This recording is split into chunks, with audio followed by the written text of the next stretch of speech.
yang menurut saya ini jarang dibicarakan kecuali oleh pendeta-pendeta tertentu. Saya sering search di YouTube, baik dalam negeri maupun luar negeri. Saya lihat apa pengajarannya.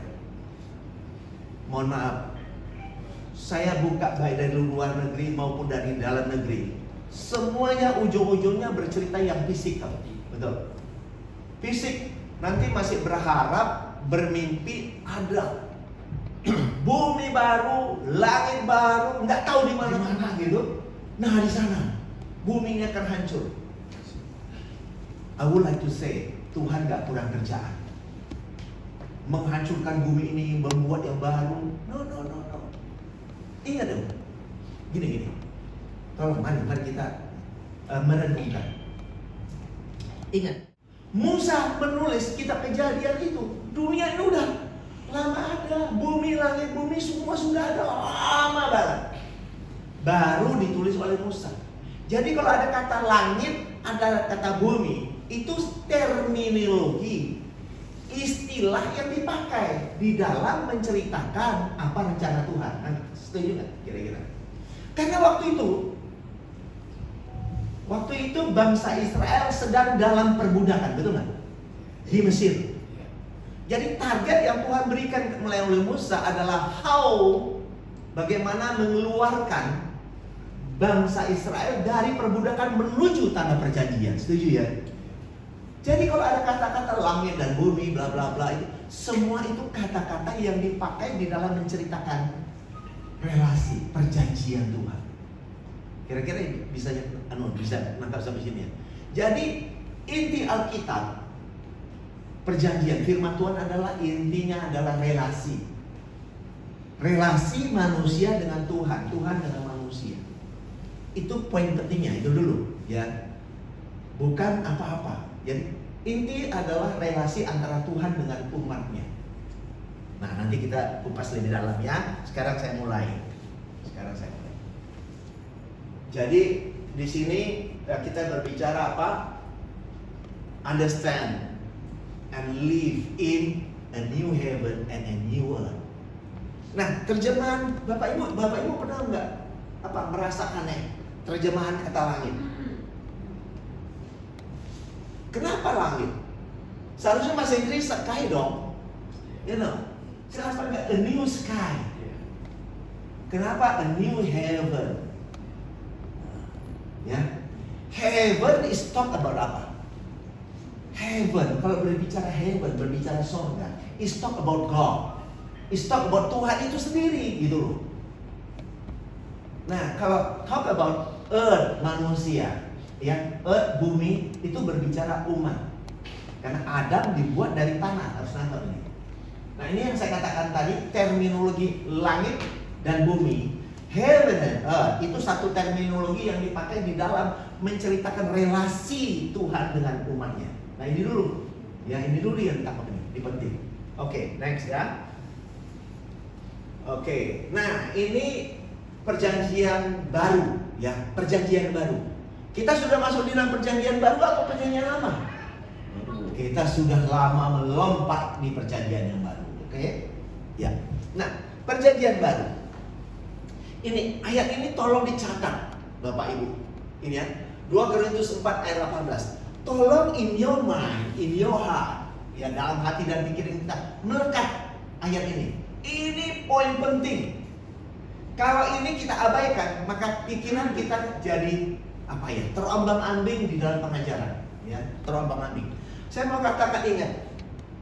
Dia katakan apa? Sebab kami tidak memperhatikan hal yang terlihat, melainkan hal yang tidak terlihat. Karena hal yang terlihat dengan kasat mata, dengan mata kita itu tidak kekal.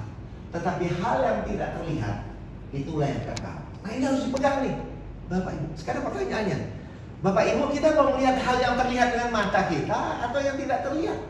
Karena yang tidak terlihat itu kekal, yang terlihat itu tidak kekal. Nah, sekarang kembali kepada kita. Nah, kalau ada pengajaran bila mau melihat dengan mata kepala, baru kita percaya, ya berarti kita melawan ayat ini. Benar kan? Jadi kita harus fokus kepada yang tidak terlihat. Saya mau tanya sekarang, Tuhan itu bisa kelihatan nggak? Nggak bisa. Allah kelihatan nggak? Nggak bisa kelihatan.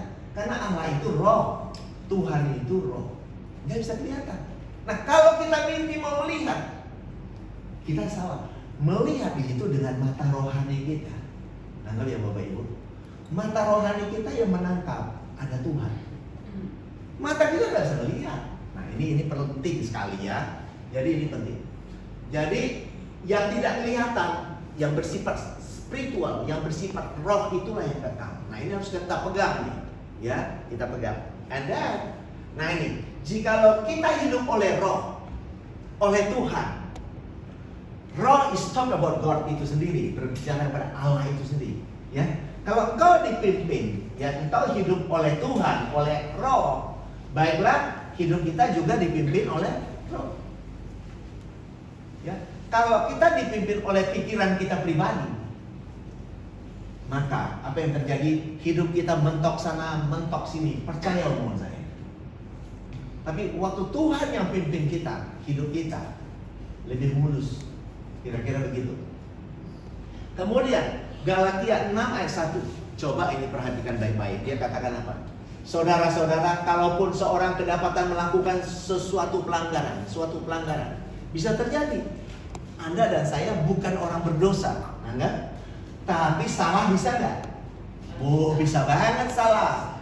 Pulang nanti sampai rumah juga bisa salah. Di mana, di jalan bisa salah. Salah iya, tapi dosa no. Anda bukan orang berdosa. Karena kita sejak Yesus mati di kayu salib, bangkit dan pencurah Roh Kudus, saudara dan saya sudah diciptakan baru di dalam Dia.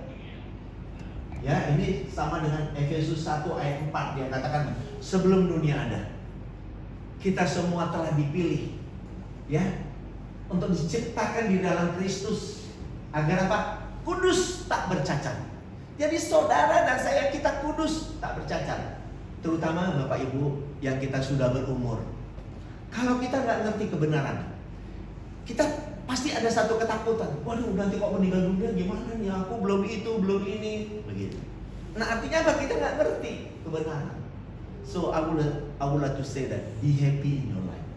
Berbahagialah dalam hidup, dan apa yang bisa kita berikan, berikan. Apa yang bisa kita kerjakan, kerjakan. Relasi Bapak Ibu dengan Tuhan itu gimana? Dalam roh dan kebenaran. Itu poin penting. Bukan dipaksa doa puasa. No, Tuhan nggak paksa. Tapi kalau mau doa puasa, monggo. Tapi Tuhan tidak pernah menuntut Bapak Ibu doa puasa. Karena puasa artinya apa? Menantikan Sang Mesias.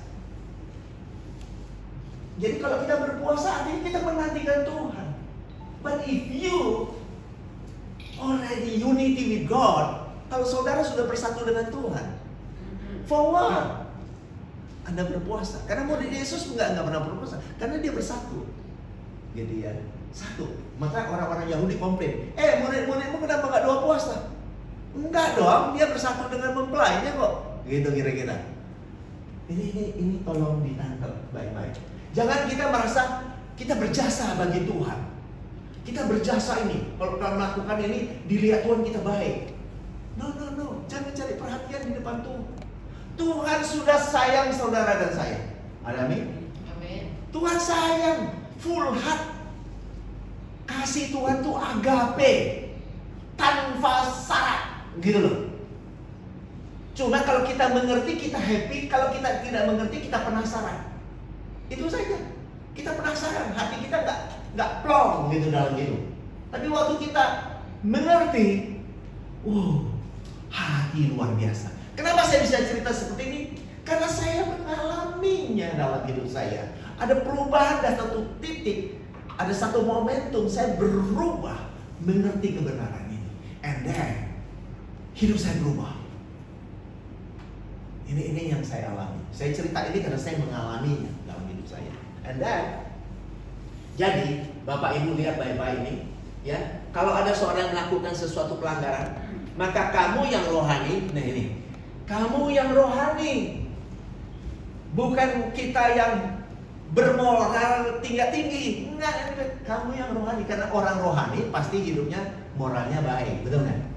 Nggak mungkin orang yang rohani moralnya jelek.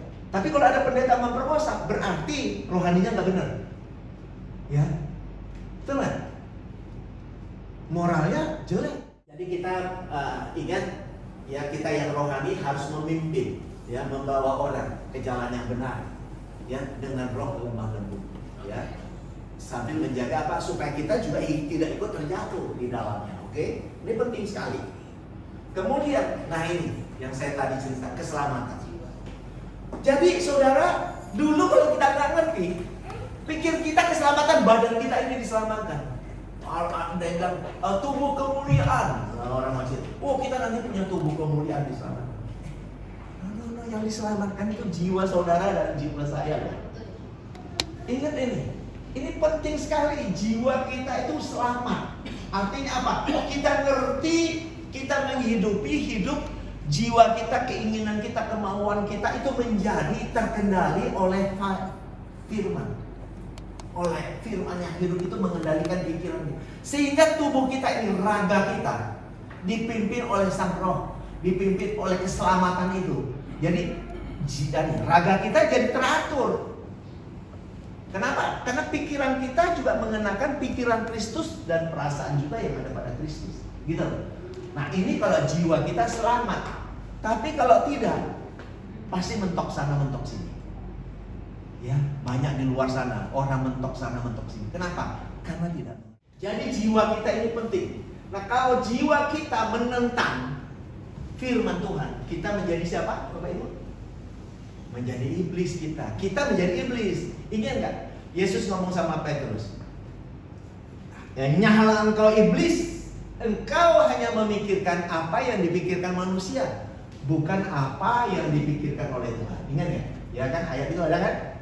Jadi waktu pikiran kita tidak nyambung dengan Tuhan, aneh, nyeleneh, ya kitalah yang iblis itu. Jadi jangan Bapak Ibu nyalakan iblis katanya. Firman Tuhan berkata, ya, iblis seperti singa yang mengaum-ngaum di sekitar saudara, yang setiap saat bisa menerkam. Bu, coba lihat kiri kanan, ada iblis nggak? Saya melayani anak-anak muda. Nggak ada iblis Pak di sekitar saya. Nah ini bahasa perumpamaan Bapak Ibu. Jangan diartikan fisik di sekitar kita ada iblis. Enggak. Saya mengalami. Bukan saya nggak pernah melakukan kesalahan. Bisa banyak kesalahan. Yang salah bukan iblis. Yang salah pikiran saya.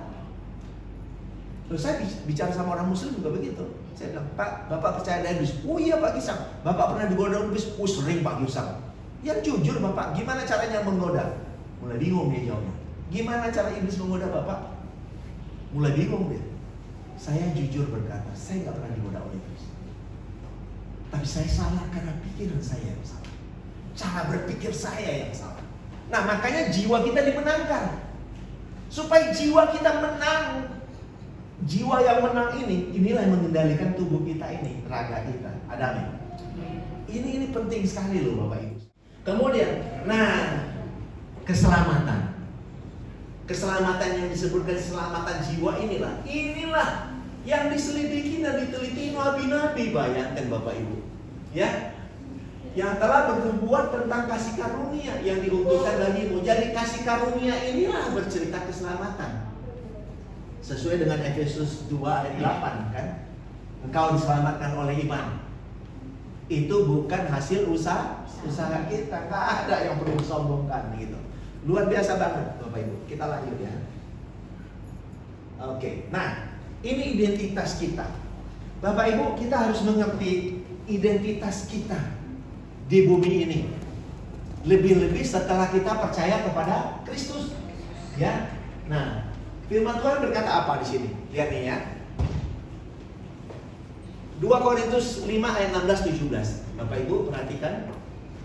Di sini dikatakan, sebab kami tidak lagi menilai seorang juga pun menurut ukuran manusia.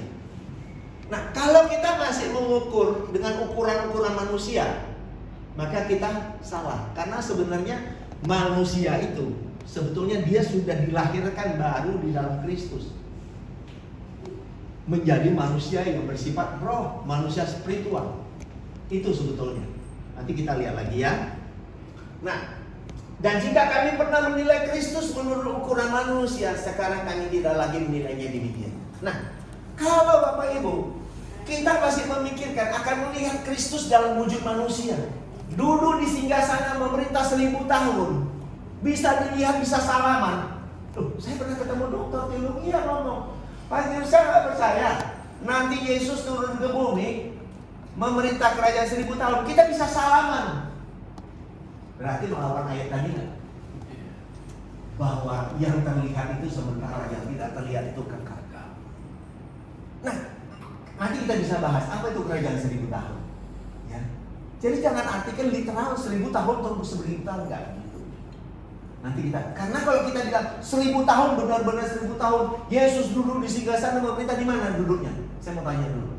Di kota New York, di Yerusalem atau di mana? Kalau dia duduk di Yerusalem singgasana, kita bisa lihat ada di Jakarta.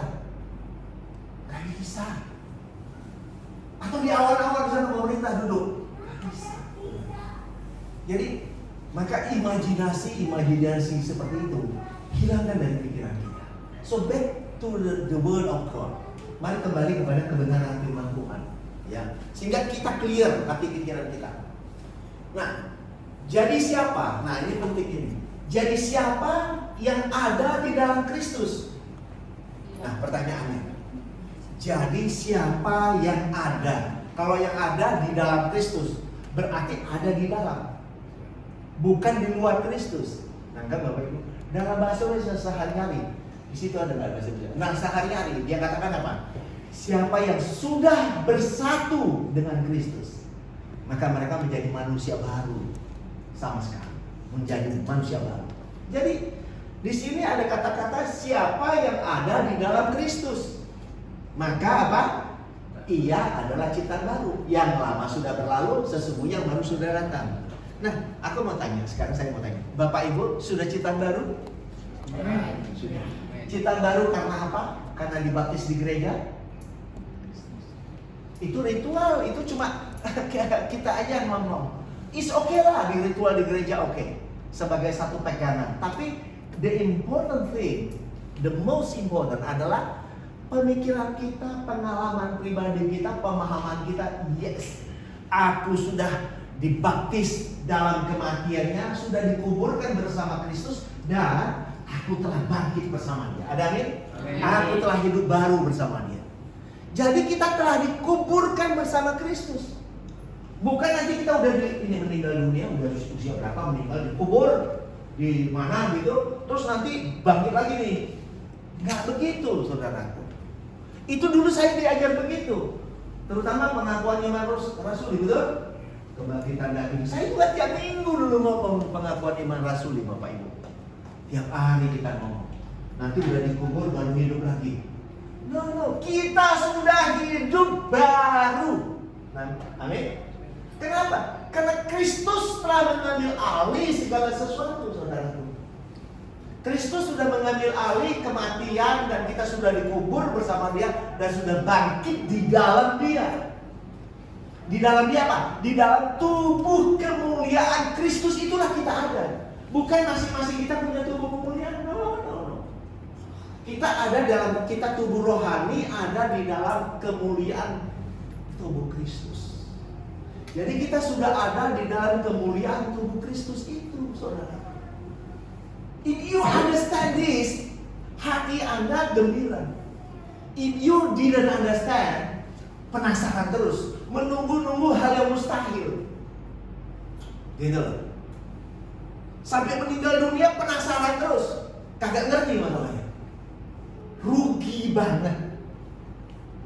Apalagi kita mengajarkan itu kepada orang lain. Betapa kasihannya.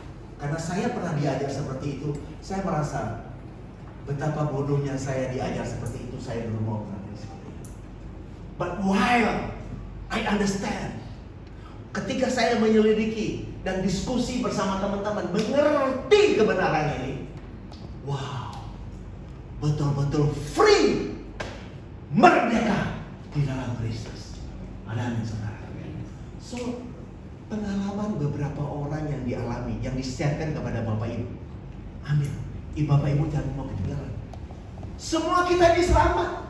Selamat, saya nggak bilang selamat. Tapi dibedakan pada saat kita hidup di bumi ini. Apakah hatimu bahagia? Damai sejahtera? Merdeka? Saya mau katakan, tadi saya udah ngomong. Kalau Bapak Ibu masih ada ganjelan tentang kebenaran firman Tuhan. Oh ini belum, ini masih nanti, ini belum. I will to say that berarti kita belum blok. Karena semua Tuhan sudah genapi. Nanti mau tanya jawab silakan ya, silakan. Semuanya sudah digenapi oleh Tuhan. Nah, sebab Tuhan adalah Roh. Yohanes 4 ayat 24 juga katakan Allah itu Roh, yang menyembah Dia dalam Roh dan kebenaran. Nah, dipertegas sini. Kalau kita bicara Tuhan adalah Tuhan itu siapa sih, Bapak Ibu? Yesus Kristus. Setuju ya? Yesus Kristus. Jadi Dia bisa dilihat atau enggak? Enggak bisa, karena Dia Roh, saudara. Dia bisa dilihat karena punya kepentingan untuk menciptakan manusia segambar dan serupa dengan Dia. Maka Dia turun ke bumi, menyelesaikan semua urusan dosa supaya kita kudus di dalam Dia. Nah, waktu itulah makanya Dia turun ke bumi, karena ada darah. Harus ada darah yang dicurahkan seperti gambaran korban sembelihan binatang. Itu udah selesai. Karena sudah digenapi oleh Kristus di kayu salib. Tapi orang Yahudi nggak mengerti. Nanti kita bisa cerita itu lebih banyak. Ya. Nah, jadi Tuhan adalah Roh. Ini penting. Kemudian di ayat 18 ya. Dan jika semua mencerminkan, dan kita semua, tahu ya, mencerminkan kemuliaan Tuhan. Nah, kalau saudara berkata saudara orang berdosa, mana bisa seperti ini? Mencerminkan kemuliaan Tuhan dengan muka yang tidak terselubung, ya, terselubung. Banyak orang baca kitab Perjanjian Lama nggak ngerti. Gak usah kita ya. Gak sekarang ini. Murid-murid Yesus, ya, 2 minggu yang lalu sudah diterangkan oleh Pak Wilson, ya kan? Di Lukas 24 ayat 44. Di sana dikatakan Yesus berkata, "Aku berkata kepadamu, semasa aku masih bersama-sama dengan kamu, bahwa semua yang tertulis tentang aku, baik ada kitab Mazmur, kitab para nabi, kitab Musa, ya, semuanya harus digenapi." Nah, murid-murid kagak ngerti. Akhirnya sebelum dia naik, dia buka itu. Pikirannya dibuka. And then waktu Yesus buka pikiran mereka, mereka mengerti kitab suci. Luar biasa kan? Pertanyaannya sekarang, apakah Tuhan membuka pikiran kita enggak? Nah, sekarang saya mau tanya, bagaimana Tuhan bisa buka pikiran kita kalau Tuhan masih ada di langit? Karena Allah itu Roh. Kita bersatu dengan Dia. Sang Roh itulah yang membukakan pikiran kita. Waktu kita would like to renew in your mind. Waktu Anda memang juga mau buka pikiran, mau open mind, open your mind. Jadi gini, ada pikiran orang itu block. Enggak, ini block. Ini enggak block. Nah, kita yang ngeblok. But waktu kita open mind, open your heart. Saya seseorang yang open my mind, open my heart. Orang mau ngajar apa, silakan. Saya nggak bilang dia sesat ini, nggak apa-apa. Ya dia memang sebatas itu dia mengerti, nggak apa-apa juga, gitu. Maka ya Bapak Ibu, saya tidak pernah bilang kamu sesat, kamu sesat, no. Kita boleh berdiskusi, ya, tapi saya tidak menjudge orang lain sesat. Tapi saya menghargai sebatas itulah dia masih mengerti. Maka dikatakan Matius 13 ayat 23, engkau seperti tanah yang subur. Manakala ditaburi firman Tuhan, engkau mengerti. Habis mengerti apa? Berbuah 100 kali, 60, 30. Nah, ada yang bisa ngerti sampai 100 kali berbuahnya. Ada yang cuma 60, ada yang 30. Nah, kalau yang 30 ngomongnya masih gitu, ya it's okay lah, gitu loh. Nanti Bapak Ibu, it's okay, nggak apa-apa. Jadi kalau mau nangkapnya 30, ada yang 60, ada yang 100. Puji Tuhan.